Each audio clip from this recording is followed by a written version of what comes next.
Hello everyone, welcome back my YouTube channel. दोस्तों, आज का हमारा टॉपिक है डाइजेशन इनटू द स्टोमक। मतलब स्टोमक में डाइजेशन कैसे होता है। सो फ्रेंड्स, लास्ट वीडियो में हमने डिस्कस किया था कि माउथ में फूड का डाइजेशन कैसे होता है।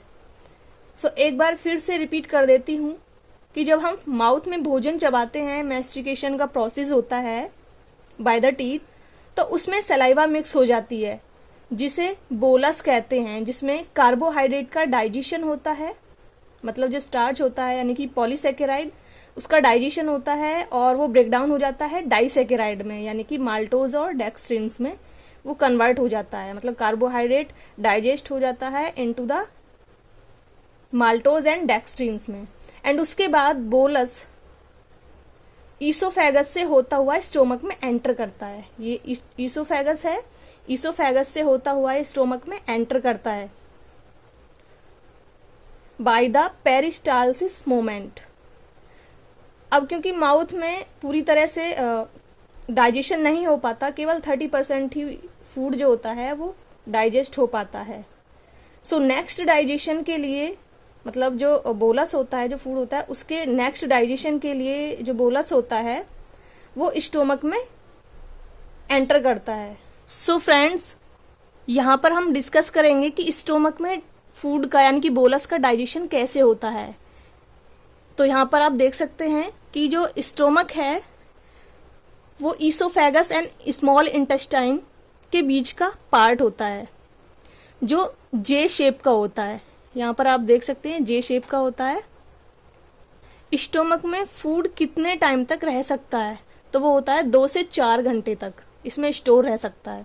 ओके, तो इसके 3 पार्ट होते हैं, यहाँ पर आप देख सकते हैं।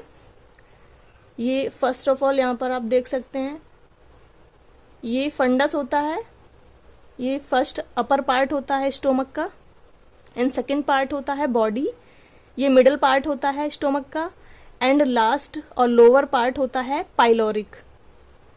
ओके, तो फ्रेंड्स, स्टोमक के कितने रीजन हो गए? 3। First one is fundus, upper part of the stomach, and second part is the body, this is the middle part of stomach, and lower part is pyloric. Okay, and ये जो reason होता है cardia sphincter होता है। इसका जो main function होता है वो ओपनिंग एंड क्लोजिंग का फंक्शन होता है। मतलब ये लाइक एक डोर की तरह काम करता है। एंड ये जो रीजन आपको दिख रहा है ये पाइलोरिस स्पिंक्टर होता है, ये भी ओपनिंग एंड क्लोजिंग का काम करता है। मतलब जो पाइलोरिक स्पिंक्टर होता है, अगर ये इनएक्टिव फॉर्म में होता है स्टोमक, तो ये रिलैक्स फॉर्म में होगा। मतलब ये ओपन होगा एंड रिलैक्स फॉर्म में होगा। ओके, एंड अगर इसमें कोई कंटेन या फूड भरा होगा तो क्या होगा? ये क्लोज होगा। ओके, तो पाइलोरिक स्पिंक्टर का फंक्शन केवल यही है कि ये एक तरह से डोर की तरह यानी दरवाजे की तरह वर्क करता है। ओके, एंड दिस, ये जो अंदर, इसके अंदर जो रेड कलर के जो फोल्ड्स दिखाई दे रहे हैं, इसको बोलते हैं रुगे। रुगे मतलब ये कॉइल्ड सेक्शन होता है जो जैसे ही बोलस एंटर करता है तो उसके लिए सरफेस को बढ़ा देता है स्टोमक के अंदर, एंड उसको इलास्टिसिटी प्रोवाइड करता है। मतलब ये सरफेस बढ़ाने का काम करेगा एंड इलास्टिसिटी प्रोवाइड करेगा। कौन करेगा? रुगे। ओके, तो ये कहाँ पाया जाता है? ये होता है बॉडी के अंदर। ओके, एंड दिस रीजन, ये जो आपको दिख रहा है, इसे बोलते हैं लेजर कर्वेचर। ये कॉनकेव कर्व जैसा होता है, और ये जो स्ट्रक्चर आपको दिख रहा है आउटसाइड, इसे बोलते हैं ग्रेटर कर्वेचर। यानी कि ये किसकी तरह होता है? कॉन्वेक्स कर्व की तरह होता है। ग्रेटर मतलब बड़ा, यानी कि बड़ा कर्वेचर। ओके, तो ये तो थे इसके स्टोमक के पार्ट्स के नाम। ओके, और ये जो रीजन होता है ये होता है पाइलोरिक एंट्रम। इसमें जी सेल प्रेजेंट होती हैं जो गैस्ट्रिन हार्मोन्स का सिक्रीशन करती हैं। ओके, तो ये कौन सा पार्ट है? ये ईसोफेगस को जाता है। उसके बाद ये फर्स्ट पार्ट हो गया फंडस, एंड ये second part body, and third part हो गया ये pyloric. Okay, and rugae which is provide elasticity, and this is lesser curvature like concave curve, and this is greater curvature like convex curve. यहाँ पर हमने stomach की जो Waals होती है उसको छोटा सा सेक्शन कट किया है, कट करके इसकी लेयर्स को इंडिविजुअली दिखाया है। तो यहाँ पर आप देख सकते हैं इसको एनलार्ज फॉर्म में दिखाया गया है। तो जो सबसे पहली लेयर जो होती है, इनर मोस्ट लेयर जो होती है, ये होती है म्यूकोशा, जिसमें gastric pit and gastric gland दोनों इन्वॉल्व होते हैं।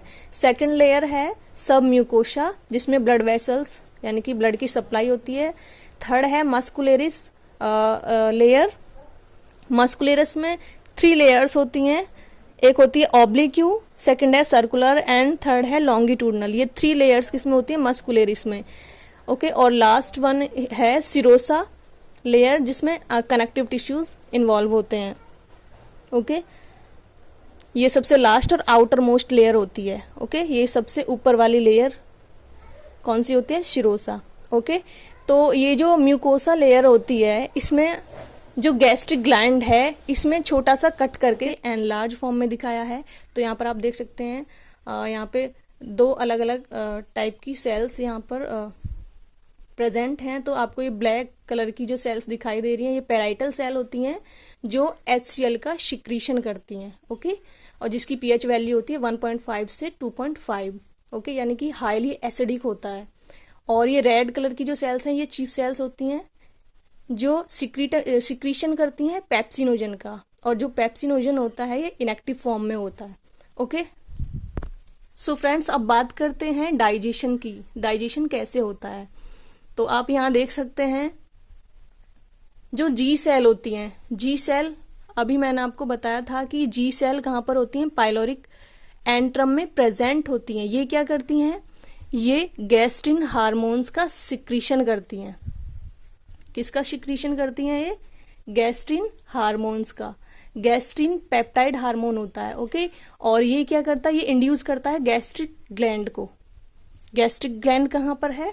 आप देख सकते हैं यहाँ पे म्यूकोशा लेयर में गैस्ट्रिक ग्लैंड प्रेजेंट है, इसको इंड्यूस करता है। और उसके बाद क्या करता है? जब ये इंड्यूस हो जाता है तो यहाँ से रिलीज होता है गैस्ट्रिक जूस। कौन सा गैस्ट्रिक जूस? यहाँ पर देखिए, ये गैस्ट्रिक ग्लैंड है और यहाँ पे गैस्ट्रिक जूस कौन सा है? HCl। ओके, तो ये HCl यानी कि गैस्ट्रिक जूस को रिलीज करता है। ओके, गैस्ट्रिक लाइपेज जो सिक्रीट होता है चीफ सेल से। चीफ सेल आप देख सकते हैं यहाँ पे, ये चीफ सेल, यहाँ से क्या रिलीज होता है? Gastric lipase and pepsinogen. Okay, so friends, यहाँ पर क्या होता है? जैसे ही फूड बोलस एंटर करता है स्टोमक में, तो उसमें गैस्ट्रिक जूस मिक्स हो जाता है। मिक्स होने के बाद क्या होता है? स्टोमक में पेरिस्टाल्टिक मोमेंट होता है, यानी कि मसल कॉन्ट्रैक्शन होता है, जिससे फूड चर्निंग करने लगता है। चर्निंग मतलब मैकेनिकल डाइजेशन होने लगता है, यानी कि चर्निंग होता है ग्राइंडिंग, भोजन का ग्राइंडिंग होना एंड मिक्सिंग होने लगती है भोजन की। ओके, तो उसको क्या बोलेंगे? काइम। क्या बोलेंगे? काइम। जो मिक्सिंग होती है वो किसकी वजह से होती है? मस्कुलर कॉन्ट्रैक्शन की वजह से।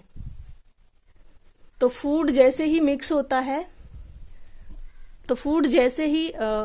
मिक्स होता है गैस्ट्रिक जूस में, तो वो क्या बन जाता है? काइम। और जो HCl होता है वो माइक्रोब्स को किल करता है। हमारे फूड में बोलस में जो भी माइक्रोब्स हैं, बैक्टीरियाज हैं, उनको किल करने का काम कौन करता है? HCl, hydrochloric acid. Hydrochloric acid बहुत ही ज्यादा हाईली एसिडिक होता है। ओके, तो फ्रेंड्स, ये डाइजेशन कैसे करता है? यहाँ पर आप देख सकते हैं जो पेप्सिनोजन होता है ये इनएक्टिव फॉर्म में होता है। कहाँ से रिलीज होता है? कहाँ से सिक्रीट होता है? पेप्सिनोजन चीफ सेल से। चीफ सेल्स कहाँ पर होती हैं? गैस्ट्रिक ग्लैंड में। पेप्सिनोजन इनएक्टिव फॉर्म में होता है और जैसे ही HCl के कांटेक्ट में आता है तो ये पेप्सिन में कन्वर्ट हो जाता है, यानी कि एक्टिव फॉर्म में आ जाता है। उसके बाद क्या होता है? एट 1.5 to 2.5 pH पर प्रोटीन डाइजेस्ट होने लगती है, यानी कि प्रोटीन का डाइजेशन होता है। और किस में कन्वर्ट हो जाती है प्रोटीन? पेप्टॉन्स एंड पेप्टाइड्स में। बट यहाँ पर प्रोटीन का कंप्लीटली डाइजेशन नहीं होता है। कंप्लीटली डाइजेशन कहाँ पर होगा? वो होगा स्मॉल इंटेस्टाइन में। तो प्रोटीन का कंप्लीटली डाइजेशन कहाँ पर होगा? स्मॉल इंटेस्टाइन में। यहाँ पे पार्शियली डाइजेशन होता है प्रोटीन का। ओके। एंड जो गैस्ट्रिक लाइपेज होता है, गैस्ट्रिक लाइपेज हाइड्रोलाइज करता है ester bond of triglycerides and digest fat into fatty acid. Gastric lipase hydrolyse करेगा ट्राइग्लिसराइड को और डाइजेस्ट करेगा फैट को। फैट को किस में कन्वर्ट कर देगा? फैटी एसिड में एंड ग्लिसरॉल में। बट फ्रेंड्स, कभी क्या आपने सोचा है कि जो HCl होता है वो क्योंकि हाईली एसिडिक होता है, और एसिड कैसा होता है ये तो आप जानते ही होंगे। जो एसिड होता है, अगर आप एसिड के कांटेक्ट में आते हैं तो बहुत ज़्यादा इरिटेशन होती है। तो आपने कभी सोचा है कि जो ये वाल होती है स्टोमक की, यहाँ इरिटेशन क्यों नहीं होती? यहाँ भी डैमेज होना चाहिए, यहाँ भी प्रॉब्लम होनी चाहिए। यहाँ इसलिए नहीं होती क्योंकि इसके अंदर, इसके वाल्स के अंदर म्यूकस सेल्स होती हैं, तो यहाँ जो म्यूकस सिक्रीट करती हैं, इसके चारों ओर म्यूकस सिक्रीट होने लगती है जो प्रोटेक्ट करती है स्टोमक वाल को। मतलब जो हाईली एसिड होता है उससे प्रोटेक्ट करती है वाल को। मतलब mucus secreted by mucus cells which protects stomach walls from highly acidic HCl। Okay. तो म्यूकस की वजह से यहाँ पे एसिड जो है इसको कोई प्रॉब्लम क्रिएट नहीं कर पाता। तो दोस्तों, स्टोमक के बाद नेक्स्ट जब एंटर करेगा, जो काइम है वो एंटर करता है किसमें? स्मॉल इंटेस्टाइन में। जो बचा हुआ डाइजेशन है फूड का वो किसमें कंप्लीट होगा? वो होगा स्मॉल इंटेस्टाइन में। ओके दोस्तों, कभी कभी हमें एसिडिटी की कंडीशन होने लगती है, मतलब एसिडिटी बनने लगती है स्टोमक में। तो वो कंडीशन कब आती है? जब हम हाईली स्पाइसी फूड को कंज्यूम करते हैं। उसमें क्या होता है? एसिड जो होता है वो ज्यादा बनने लगता है, जिसकी वजह से क्या होता है? हमें हार्ट बर्न होने लगता है। मतलब ये जो स्पिंक्टर होता है, कार्डिक स्पिंक्टर, रेयर कंडीशन में ये ओपन हो जाता है। वो भी तब होता है जब ये स्टोमक एक्टिव फॉर्म में होता है। एक्टिव फॉर्म में ये स्पिंक्टर क्लोज रहता है। बट कभी कभी कंडीशन ऐसी हो जाती है कि ये एक्टिव फॉर्म में स्पिंक्टर जो होता है, कार्डिक स्पिंक्टर, ये ओपन हो जाता है, जिसकी वजह से ये बैकअप होने लगता है। एसिड जो होता है स्टोमक का वो बैकअप होने लगता है, जिसकी वजह से हमें हार्ट बर्न महसूस होने लगता है। यहाँ पर आप समझ गए होंगे कि एसिडिटी कैसे होती है। स्पाइसी फूड खाने से होती है, जिसकी वजह से एसिड बनने लगता है एंड ये बैकअप होने लगता है। कहाँ पर बैकअप हो जाता है? फूड पाइप में, यानी कि ईसोफेगस में जो एसिड है वो बैकअप होने लगता है, जिससे हार्ट बर्न क्रिएट होने लगता है। ओके। तो दोस्तों, यहाँ पे जो डाइजेशन होता है उसके बाद जो भोजन होता है, जो काइम होता है, वो एंटर करता है स्मॉल इंटेस्टाइन में। यानी कि बाकी का जो डाइजेशन है वो इन स्मॉल इंटेस्टाइन में होता है। स्मॉल इंटेस्टाइन में कंप्लीट डाइजेशन होता है फूड का। ओके। तो नेक्स्ट वीडियो में हम डिस्कस करेंगे कि स्मॉल इंटेस्टाइन में डाइजेशन कैसे होता है। सो फ्रेंड्स, अगर आपको ये वीडियो अच्छी लगी हो तो प्लीज़ चैनल को सब्सक्राइब करें, लाइक करें एंड शेयर करें।